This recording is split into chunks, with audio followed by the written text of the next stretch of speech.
আল্লাহ প্রদত্ত এক অন্যতম বিশেষ নিয়ামত হচ্ছে জবান। এই জবানের জন্য অধিক সংখ্যক মানুষ জান্নাতের সর্বোচ্চ স্থানে অবস্থান করবে এবং মহান সৃষ্টিকর্তা তাদের উপর সন্তুষ্ট হয়ে যাবেন। আর এই জবানের মাধ্যমে একে অন্যের সাথে খারাপ সম্পর্কের কারণ হয়ে দাঁড়ায়। এই জবানের দ্বারা গুম, খুন, এমনকি একে অপরের অহংকারী হওয়ার বিষয়টি প্রকাশ পায়। অথচ অহংকার আল্লাহর গায়ের চাদর। অহংকার একমাত্র মহান আল্লাহরই শোভা পায়। জবানের হেফাজত করা যতটা গুরুত্বপূর্ণ এবং তার সাথে আরও একটি বিষয় গুরুত্বপূর্ণ হলো সঠিক জ্ঞান অর্জন করা। কেননা এই জবানের দ্বারা কুফরিমূলক ধ্বংসাত্মক কথাসহ আল্লাহর অবিশ্বাস করার মতো ইসলামের কিছু বিধান লঙ্ঘনের বিষয় প্রতিফলিত হয়ে যায়। মারাত্মক শিরক নামক গুনাহের কথাও মুখ থেকে বেরিয়ে আসে।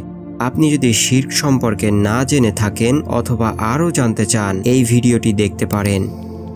ইসলামের কিছু মারাত্মক বিধান অথবা নীতি, ঈমান, তাওহীদ, অপরদিকে শিরক, কুফর, নিফাকি, মুনাফিকি ইত্যাদি কিছু বিষয় প্রতিটি মানুষের জানা অত্যন্ত জরুরি। অন্যথায় এর বিপরীত কথা বলে ফেললে ঈমান দুর্বলতা থেকে ঈমান হারা হওয়ার দুর্দশা অবস্থা তৈরি হয়ে যাবে। তবে যারা তাওবায়ের শীতল মন দ্বারা আল্লাহর কাছে ধরা দিবে ও ক্রন্দন করবে, তাদের জন্য থাকবে আল্লাহর বিশেষ রহমত ও অফুরন্ত নিয়ামত।